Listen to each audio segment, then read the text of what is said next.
Bueno, para nosotros es un hecho muy importante porque quiere decir que por quinto año consecutivo estamos en la mejor liga del remo, lo que nos conlleva a decir que estamos siendo un club humilde con los mejores, compitiendo con los mejores.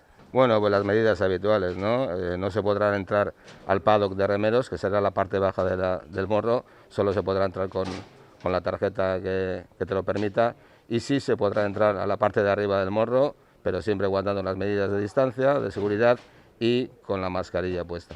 Bueno, en Cicacho ahora mismo somos unos 400 socios y 2.500 trabajadores más o menos a lo largo del mundo, y desde el momento que somos cooperativa, pues bueno, una de nuestras misiones es desarrollar el entorno y la comarca.